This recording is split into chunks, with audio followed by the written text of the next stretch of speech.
아멘. 할렐루야. 우리 주님의 크신 은혜와 은총이 우리 모두에게 충만하게 임하시기를 간절히 기도합니다. 아멘. 지금 아시안 게임이 계속 진행되고 있습니다. 올림픽하고는 다르게 아시아에 있는 국가들이 함께 모여서 함께 경기를 하는 귀한 스포츠 축제가 되어 있죠.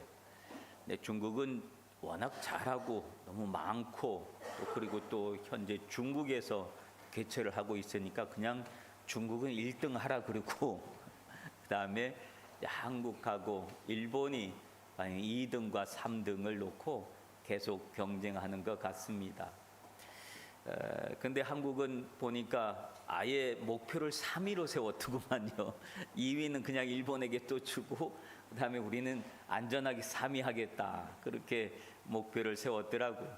근데 그 대신에 이제 일본이 워낙 스포츠 또 강국이 되어가고 그렇게 하기 때문에 매달 그 개수를 조금이라도 좀 줄여보려고 하는 것이 아마 목표인 것 같습니다. 근데 이렇게 하다 보니까 경기를 쭉 보면 이 한일 간의 경기가 있고 그리고 남북 간의 경기가 있고 이런 경기가 있는 것을 봅니다. 그래서 정치적으로는 여러 가지 갈등 관계 있고 그렇지만 이 스포츠 현장에서는 그 갈등 관계에 있는 나라들이 함께 모여서 서로 경기하는 그런 모습들을 보면서 서로 그 일들을 통해서 조금이라도 서로들 운동을 하는 것은 경기를 하는 것은 때로는 스킨십도 있고 막 서로 살이 부딪히고 하는 이런 일들도 있기 때문에 그런 일들을 통해서 조금이라도 그 장벽이 무너졌으면 좋겠다 싶은 그런 생각을 해보기도 합니다. 그러다 보면 참 갈등 관계에 있는 부분들이 서로 두 나라가 서로 함께 어울려지고 하는 그런 모습들을 보면 그 장면이 참 감격적으로 우리에게 많은 사람들이 감동을 주고 하는 그런 장면들이 참 많이 나오는 것을 봅니다. 바라기는 이번 아시안 게임을 통해서도 한국과 일본 또 한국과 또 북한의 모습 속에서 그런 훈훈한 모습들, 감동적인 모습들이 참 많이 나왔으면 좋겠다 싶은 그런 생각을 해봅니다. 그런 장면이 많으면 많을수록 그 두 나라와 또 갈등 관계에 있는 그런 모든 관계들의 국민들의 마음도 또 여러 가지 모습으로도 성숙해가는 그런 모습이 아닌가 그런 생각을 해보기도 합니다. 마게도니아의 왕이었던 이 알렉산더 대왕은 또 위대한 왕이기도 하면서 또 이 전쟁에 능한 그런 군인이기도 하였지요. 근데 알렉산더 왕이 어느 날 자기의 초상화를 그리고 싶어서 유명한 화가를 초청을 해서 내 초상화를 그려라 라고 이렇게 명령을 내렸습니다. 그래서 그 화가가 왕 앞에 와서 섰는데 왕의 얼굴을 보자마자 그 화가 깜짝 놀랐습니다. 그 두려운 마음도 들고 이걸 어떻게 그림을 그리나 싶은 그런 두려움이 있었습니다. 왜냐하면 그 알렉산더는 많은 전쟁을 치렀기 때문에 얼굴에 흉측한 칼자국이 있었기 때문에 그렇습니다. 그렇다고 이 칼자국의 모습을 가리면서 그리면서 그림을 그려놓게 되면 그거는 진정한 초상화로 볼 수 없고 그렇다고 그것을 다 드러내자니 왕의 위엄이 떨어지는 것이고 그 화가는 고민을 했다고 합니다. 그러다가 이렇게 하면 되겠다 싶어서 한 지혜를 내서 왕을 의자에 앉히고 그리고 편안히 쉬어 있는 모습과 그리고 팔을 턱에다가 괴고 있는 모습 그리고 손가락 하나를 펴서 얼굴에 있는 상처를 가리게 그렇게 포즈를 취하게 하고 그림을 그렸다고 합니다. 그렇게 그림을 그리고 났더니 왕의 상처도 가려지고 왕의 위엄은 위엄대로 드러난 그런 좋은 그림을 그렸다라고 하는 그런 일화가 있습니다. 상대방의 약점과 또 상대방이 가지고 있는 결점 이런 부분들을 드러내는 것이 아니라 지혜로운 방법으로 감춰주고 또 감싸 안아주는 것이 성숙한 이들의 모습이 아닌가 그런 생각을 해보기도 합니다. 우리는 살아가면서 어느 누군가가 약점이 있으면 그 약점을 자꾸 들추려고 하는 그런 부분들이 있습니다. 그래 약점을 들춰서 그리고 난 다음에 또 좋아하고 사람들한테 그 약점을 조롱거리로 만들고 그런 사람이 있는데, 그런 사람들의 모습이 아니라 성숙한 그리스도인이 되기 위해서는 상대방의 약점을 감춰줄 수 있고 오히려 안아줄 수 있는 그런 모습을 갖춰야 할 줄로 믿습니다. 그것이 우리 성숙한 그리스도인들이 해야 될 삶의 모습인 줄로 믿습니다. 오늘 본문의 이야기는 그리스도인의 삶에 대한 이야기입니다. 오늘 1절에 보면 믿음이 강한 우리는 마땅히 믿음이 약한 자의 약점을 담당하고 자기를 기쁘게 하지 아니할 것이니라 라고 말씀을 하고 있습니다. 즉 믿음이 약한 사람의 약점을 담당해라 라고 이렇게 말씀하고 있는 것을 봅니다. 사실 이 본문의 이야기는 14장에 있는 이야기의 연속이기도 한데 14장 1절부터의 배경은 어떤 배경이 있는가 하면 당시 로마 교회 안에는 두 부류의 성도들이 있었습니다. 한 부류의 성도들은 유대교에서 개종을 해서 그리스도인이 된 기독교인들이 있고, 그리고 또 한 부류는 이방인 중에 개종을 해서 기독교인이 된 그 두 부류의 교인들이 로마 교회 안에 같이 있었습니다. 그런데 이 각자의 삶의 습성들 또 종교적 습성을 가지고 있었던 사람들이 그리스도인이 되었지만 그 그리스도인이 되고 난 다음에 옛날의 모습들, 옛날의 습관들을 그렇게 쉽게 버릴 수는 없었습니다. 특별히 유대인들은 오랜 시간 동안 유대교에 익숙했던 사람이었고 계명과 율법에 익숙했던 사람들이고 그것을 잘 지키는 것을 믿음의 척도로 삼았던 사람들입니다. 그런데 그런 믿음의 척도로 삼고 그것을 살아오던 사람들에게 있어서 어느 날 문제가 하나 생겼습니다. 문제는 어떤 문제냐면 고기 먹는 문제입니다. 시장에서 어떤 사람들이 고기를 사가지고 왔는데 그 고기를 아무렇지도 않게 막 먹는 모습을 보고 유대교회 출신 기독교인들이 먹고 화를 내고 분을 내고 그런 겁니다. 아니 시장에서 파는 고기들은 대부분 우상에게 바쳤던 제사 음식인데 그걸 어떻게 먹을 수 있느냐라고 하면서 이것이 문제가 되어서 그것을 먹는 교인들을 향해서 조롱을 하고 뭐라 그러고 또 핍박을 하고 욕을 하고 그것은 올바른 믿음이 아니다 그러고 막 뭐라 그러는 겁니다. 그런데 이방인 출신 그리스도인에게는 이것이 문제가 되는 일입니까? 아무런 문제가 되질 않는 거예요. 왜 하나님이 먹으라고 그런 건데 하나님이 정하도 그런 건데 이것을 먹는다 이것이 무엇이 문제가 되느냐라고 하는 이런 갈등 관계가 이 로마 교회 안에 있었던 이야기입니다. 근데 사실 이런 모습은 꼭 로마 교회 안에서 일어난 문제뿐만 아니라 한국 교회 안에서도 초대교회 때 참 많이 일어났던 문제입니다. 제사 지내는 문제가 예수 믿는데 큰 걸림이 되었었죠. 그래서 기독교인들이 예배 드리고 제사 드리는 문제 때문에 많은 사람들이 다른 건 다 좋겠는데 제사 때문에 걸려서 예수 못 믿는 그런 일들이 참 많았습니다. 그래서 결국은 캐톨릭에서는 제사를 허용하고 말았지요.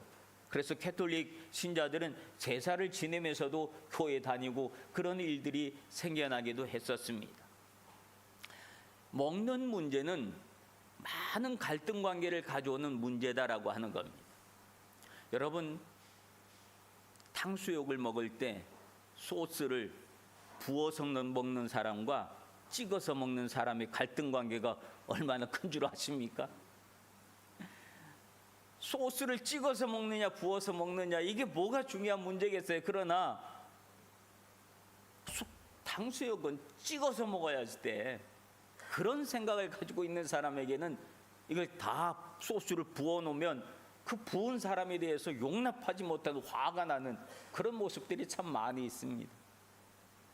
먹는 문제는 사소한 것 같지만 사람의 감정을 상하게 하는 그런 중요한 문제들이 되고 있다라고 하는 것을 봅니다.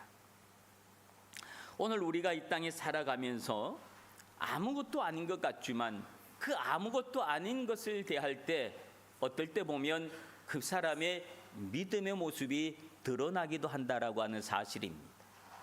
모든 것을 포용하고 수용할 수 있는 사람의 믿음과 아니야, 저건 안 돼, 저건 있을 수 없는 일이야 하면서 모든 것을 한 가지 한 가지를 다 판단하고 평가하는 사람들의 모습이 있을 수 있습니다. 여러분, 교회 안에는 믿음이 좋은 사람도 있고 믿음이 약한 사람도 있습니다. 이제 교회 나온 지 얼마 안 되신 분들도 있고 교회 나오신 지 오래되신 분들도 있습니다.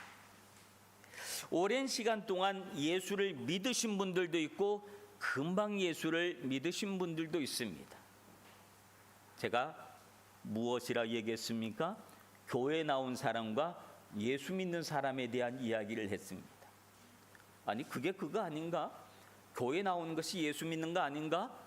그런 생각을 할 수 있습니다. 그런데 말이죠, 가만히 신앙생활을 하다 보면 교회 나오는 것은 아주 자유롭게 하고 또 오랫동안 교회 나올 수가 있습니다.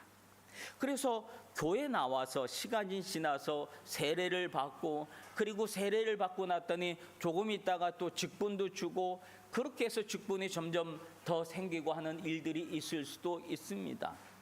그런데 어떤 분들은 교회를 오래 다녔는데도 불구하고 그 삶 속에 예수를 믿지 않는 분들도 의외로 많이 있다는 사실을 알게 됩니다. 언제 그런 것들을 알게 되는가 하면 문제가 생겼을 때입니다. 문제가 생기고 나면 오랫동안 교회를 안 나옵니다. 그래서 제가 전화를 걸어서 왜 이렇게 무슨 일이 있습니까? 왜 이렇게 교회를 오랫동안 몇 주 동안 못 나오십니까? 물어보면 제가 지금 복잡한 문제가 생겨서 그래요. 힘든 일이 생겨서 그래요. 이 문제가 다 해결하면 그러면 교회 다시 나갈게, 걱정하지 마세요 라고 대답을 합니다. 제가 그 대답을 들을 때 참 마음이 복잡해집니다. 왜 복잡해질까요? 우리가 믿는 예수님이 지금 그분이 겪고 있는 문제를 해결할 수 있는 능력이 없으신 분인가 싶은 생각이 듭니다. 즉, 다시 말하면 문제가 있을 때 그 문제를 가지고 주님 앞에 나오는 사람은, 예수님 앞에 나오고 예수님, 나에게 이런 문제가 있습니다, 이 문제를 해결해 주십시오라고 기도할 수 있는 사람은 예수님을 믿는 사람입니다. 그러나 예수님을 믿지 않는 사람은 그 문제를 자기 힘으로 해결하려고 하는 겁니다. 다른 방법으로 문제를 해결하려고 하는 겁니다. 그가 교회에 나오는 이유는 예수님을 믿으려고 하는 것이 아니라 교회에서 좋은 교제를 하기 위한 그런 방편으로 나오는 사람들도 있다라고 하는 사실을 볼 수가 있습니다. 여러분은 오랫동안 교회를 나온 사람입니까? 아니면 오랫동안 예수님을 믿은 사람들입니까? 우리는 교회를 아무리 오래 다녔다 할지라도 그 마음속에 그리스도가 없는 사람이 되어서는 안 됩니다. 아무리 신앙생활을 짧게 했어도 그 마음속에 그리스도가 있는 사람, 예수가 있는 사람은 내 삶에 조그만 문제가 있어도 그 문제를 주님께 들고 나오는 사람인 줄로 믿습니다. 여러분의 삶 속에 예수 그리스도께서 임재하시기를 간절히 기도합니다. 제가 아는 어떤 목사님이 계시는데 그분은 대형 교회를 목회하시는 분이십니다. 근데 그분으로부터 들은 이야기인데, 그분이 교회에서 장로를 피택하는 일이 있어서 장로를 피택을 했습니다. 선거를 다 하고, 그래서 몇 분의 피택 장로님이 선출이 되어지고 그분들과 함께 공부를 하고 교육을 하고, 그리고 마지막 면접을 해야 되는데 면접을 다 끝났습니다. 근데 목사님이, 한 집사님이 계속 마음속에 걸리는 겁니다. 그래서 면접이 다 끝나고 난 다음에 그분 다른 분들 다 나가라 그러고 그 집사님을 남게 했습니다. 그분은 군인이었습니다. 그래서 별을 달고 있는 장군이었습니다. 근데 이분을 남게 해서, 그러니까 이분이 남아서 목사님이 남게 하라니까 깜짝 놀라서 무슨 일인가 하고 있었더니, 목사님이 아무도 없을 때 그분과 1대1로 물어본 겁니다. 집사님, 구원 받으셨습니까? 물어본 거예요. 집사님 구원 받으셨습니까? 집사님 예수 믿으십니까? 물어본 거예요. 그랬더니 그분이 갑자기 얼굴이 창백해지면서 그 자리에 무릎 꿇고 앉더랍니다. 목사님, 사실은 내가 이 문제 때문에 오랫동안 고민했습니다. 내가 예수님을 믿는지 안 믿는지 잘 모르겠고, 그리고 또 예수님을 믿어보려고 그렇게 애를 쓰고 하는데도 안 믿어집니다. 그래서 오랫동안 고민했다는 이야기를 들었습니다. 그래서 목사님이 그분과 1대1로 다시 복음을 전하고, 그러고 난 다음에 성령이 역사해 주셔서 그분이 울면서 복음을 받아들이고 장로가 되기 직전에 예수님을 믿었다고 하는 그런 이야기를 들었습니다. 여러분, 믿음이 약한 사람들이 있습니다. 믿음이 약하기 때문에 그의 삶의 모습 속에 있어서 신앙생활에 있어서 여러 가지 결점이 나타날 때가 있습니다. 근데 그분들이 사회적으로나 여러 가지 모습으로는 참 높은 좋은 위치에 있는, 사람들에게 존경받는 그런 위치에 있지만 신앙적인 결점과 약점을 안고 있는 사람들이 있을 수 있습니다. 그럴 때 사도 바울이 무엇이라고 얘기하는가 하면, 믿음이 약한 사람의 약점을 담당하고 자기를 기쁘게 하지 아니할 것이니라 라고 합니다. 이 말이 무슨 말인가 하면, 다른 사람이 믿음이 약한 모습을 보면서 통쾌하지 말아라, 즐거워하지 말아라. 야, 저 사람 믿음이 좋은 줄 알았는데 알고 봤더니 아유 별것도 아니었어. 그러면서 그 일로 통쾌하지 말아라, 그 일로 좋아하지 말아라 라고 하는 그런 이야기입니다. 사람들이 약점을 발견하면 그 약점을 가지고 통쾌하고 좋아하고, 그리고 남들한테 막 얘기하면서 그 사람을 무한하게 만드는 그런 일들이 교회 안에서 있었다라고 하는 겁니다. 왜 로마 교회 안에 그런 문제가 있었기 때문에 자기를 기쁘게 하지 말라라고 하는 말의 의미는 그 사람들의 약점, 상대방의 약점을 발견하고 그것 때문에 좋아하지 말아라라고 하는 그런 견문의 말씀이라고 하는 겁니다. 로마 교회 안에 이런 문제가 있었다고 한다면 오늘날 이 시대에 우리 교회 안에는 이런 문제들이 없을까요? 우리들의 신앙생활 속에는 그런 부분이 없을까요? 우리 안에도 그런 부분들이 있을 거라고 하는 겁니다. 그래서 신앙적 우월감을 가지고 신앙생활하지 말아라 라고 하는 그런 말씀을 해주시는 것입니다. 주변에 믿음이 강한 사람이 있습니다. 제가 보기에도 참 저분은 믿음이 훌륭하다, 목사인 내가 봐도 나도 저분처럼 저렇게 신앙생활 못할 것 같아 라고 할 정도로 신앙이 훌륭하신 분들도 있지만, 그러나 어떤 부분에 있어서는 그분이 그 훌륭한 신앙을 가지고 있음에도 불구하고 어떤 때는 사람들을 판단하고 또 자기 믿음의 기준으로 사람을 정죄하고 남들을 우습게 보는 그런 일들을 종종 보기도 합니다. 그래서 그렇게 하지 말아라 라고 사도 바울은 권면하고 있는 그런 모습을 볼 수가 있습니다. 마치 바리새인들이 성전에 올라가서 따로 기도하면서 자신의 믿음이 있음을 사람들에게 자랑합니다. 나는 다른 사람들, 곧 토색, 불의, 간음을 하는 사람들과 같지 아니하고 이 세리와도 같지 아니함을 감사합니다 라고 하면서 하나님 앞에 자기의 믿음을 자랑하는 그런 사람의 모습을 볼 수가 있습니다. 바리새인들은 다른 사람들의 약점을 잡고 오히려 하나님과 앞에서 그들과 비교하면서 나는 저런 사람이 아닙니다 라고 하면서 기도했다고 하는 겁니다. 우리의 삶은 그런 믿음의 사람이 되어서는 안 될 줄로 믿습니다. 그러면 어떻게 해야 되겠습니까? 오늘 2절에 보면 우리 각 사람이 이웃을 기쁘게 하되 선을 이루고 덕을 세우도록 할지니라 라고 말씀하고 있습니다. 오히려 이웃을 기쁘게 하는 삶을 살아라 라고 하는 것이 사도 바울의 권면이기도 합니다. 이웃을 기쁘게 하는 삶이란 자기의 만족을 채우는 사람이 아니라 믿음이 약한 사람들의 약점을 가지고 통쾌하는 사람들이 아니라, 즉 자기의 기쁨을 위해서 살아가는 사람이 아니라 이웃의 기쁨을 위해서 살아가야 한다라고 하는 겁니다. 이웃의 기쁨을 위해서 사는 삶의 방식으로 무엇을 얘기해 주는가 하면 선을 이루고 덕을 세우도록 하라라고 하는 겁니다. 선은 무엇이고 덕은 무엇일까요? 선은 착할 선자잖아요. 착한 행실을 말합니다. 이웃에게 대해서 착한 사람이 되라는 겁니다. 이웃에 착한 사람이 산다고 하면 그 옆에 있는 이웃이 얼마나 안심하고 살아갈 수 있을까요? 참 내 주변에 내 이웃에 착한 사람들이 살아서 나도 저 사람들 보면 귀감이 되고 나도 저렇게 살아가야지라고 하는 그런 생각을 하게 돼라고 하는 생각을 한다고 한다면 이웃에 착한 사람이 있는 곳으로 인하여 그 사람이 얼마나 기뻐하겠느냐라고 하는 그런 이야기 있지요. 덕을 세운다는 것은 자기 자신의 인품을 높인다는 그런 의미이기도 합니다.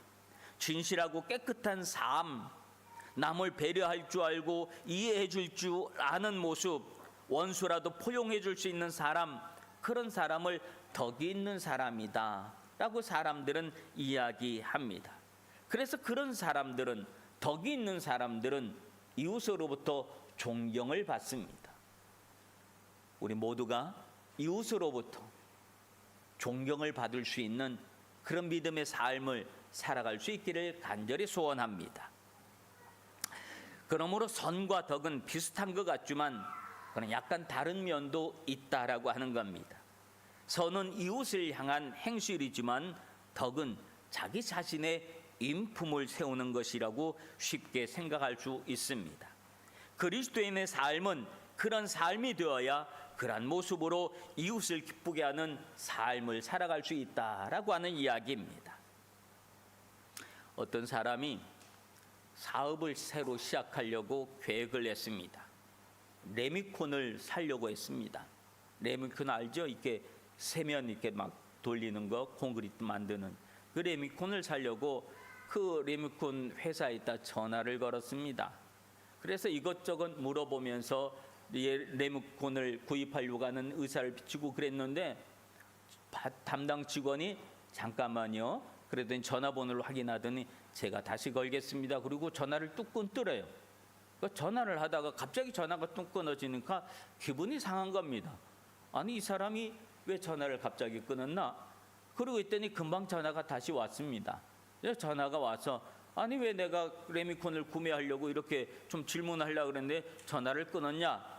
그랬더니 그분의 그 직원의 대답이 손님 레미콘에 대해서 지금부터 설명을 하려면 시간이 많이 필요합니다. 그러면 그 긴 시간 동안 전화 요금을 손님이 부담하게 되는데 그렇게 할 수가 없지요. 그래서 저희 회사에서 전화 요금을 부담하기 위해서 전화를 제가 다시 걸었습니다 라고 이야기를 했답니다. 그랬더니 그 말을 듣고 얼마나 마음이 기쁨이 있든지 그 사람의 그 말 한마디가 얼마나 신뢰가 가든지 그래서 레미콘에 대해서 물어보는 건 하나도 물어보지 않고 내가 당신 회사에서 레미콘을 15대를 사겠다고 그리고 15대를 샀다고 하는 그런 이야기가 있습니다. 전화번호 하나, 전화를 하나 걸어주는 그 간단한 이야기지만 상대방에 대한 배려가 묻어나게 될 때 사람들은 거기서 기쁨을 여기고 그 사람에 대한 신용과 신뢰하는 마음도 함께 생긴다고 하는 그런 이야기입니다. 이웃을 향한 배려의 모습은 바로 이러한 마음이 이웃을 배려하는 모습인 줄로 믿습니다. 우리가 이러한 믿음의 삶을 가지고 살아갈 수 있다고 한다면 오늘 다른 사람들이 우리를 바라보면서 얼마나 기뻐하고 즐거워하겠습니까? 이웃에 대한 기쁨은 이러한 기쁨이 되어지는 줄로 믿습니다. 아니 나도 좀 기쁘게 살고 싶어요. 나도 좀 즐겁게 살고 싶어요 라고 말할 수 있습니다.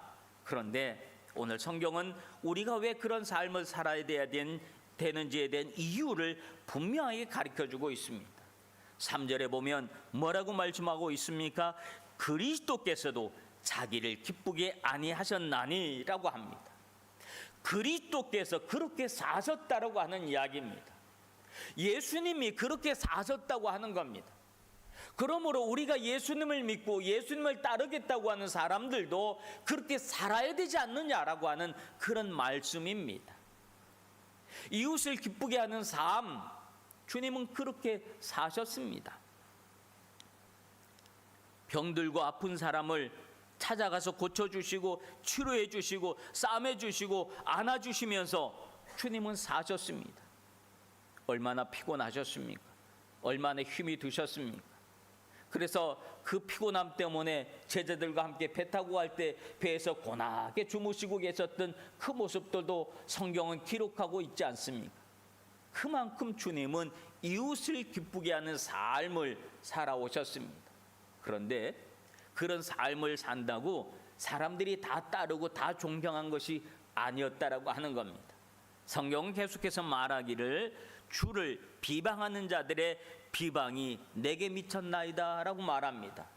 그렇게 살아가는 예수님의 모습을 비방하는 사람들이 참 많이 있었다고 하는 겁니다. 예수님을 비방했던 수많은 바리새인들, 예수님을 비방했던 수많은 제사장들, 예수님을 비방했던, 그래서 욕을 하고 침을 뱉고 돌을 던지고 채찍으로 때리는 그런 일들이 그렇게 많았지만, 십자가에 못 박는 일이 있었지만, 그럼에도 불구하고 예수님은 이웃을 기쁘게 하는 그 일을 멈추지 않았다고 하는 사실입니다. 그리고 이웃을 가장 기쁘게 하는 것이 인류가 죄악으로 인하여 죽어가는 모습이었기 때문에 그 죄의 문제를 해결하시기 위하여 예수님은 십자가에 못 박혀 돌아가셨다라고 하는 사실입니다. 진정한 기쁨은, 진정한 행복은 죄로부터 해방이었기 때문에 그렇습니다. 자유이기 때문에 그렇습니다. 죄 용서이기 때문에 그렇습니다.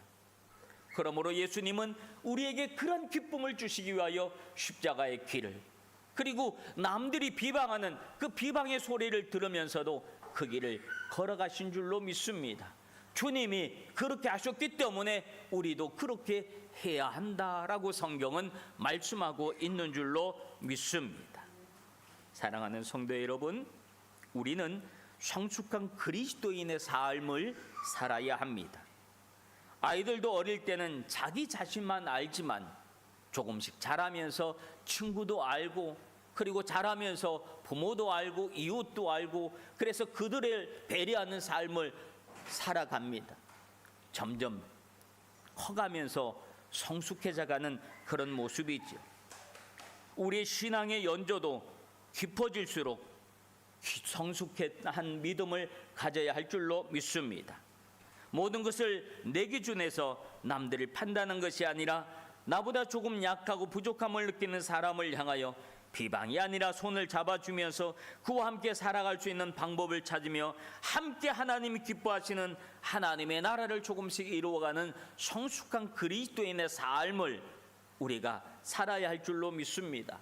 그리고 그 삶은 교회 안에서부터 시작되어야 할 줄로 믿습니다.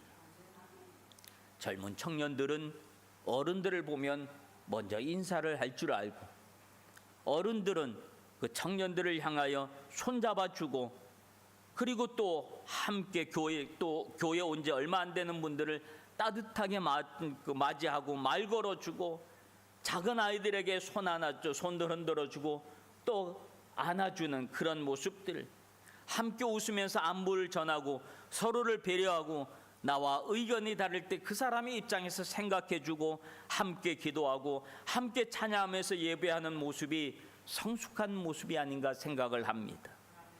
이제 이달 15일 다음 주에는 우리 교회가 71살이 되어지는 교회 설립 71주년을 맞이하게 됩니다.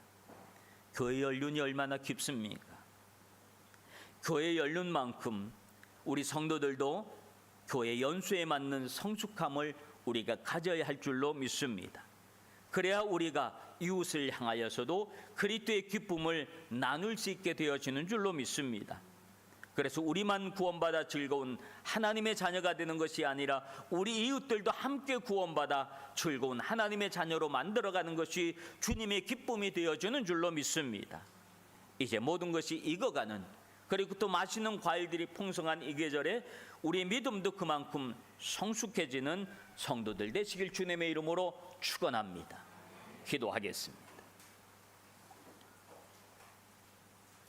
우리의 삶의 주변에 약하고 힘들게 하는 이들을 도우며 나하고 다른 삶을 살아가는 사람들을 이해하며 또한 그들을 향하여 선과 덕을 세우며 기쁨을 줄 수 있는 성숙한 그리스도인이 되게 하여 주시옵소서. 주님이 그렇게 하신 것처럼 우리도 주님을 믿고 따르는 성도로서 주님을 본받게 하여 주시옵소서. 예수님 이름으로 기도합나이다. 아멘.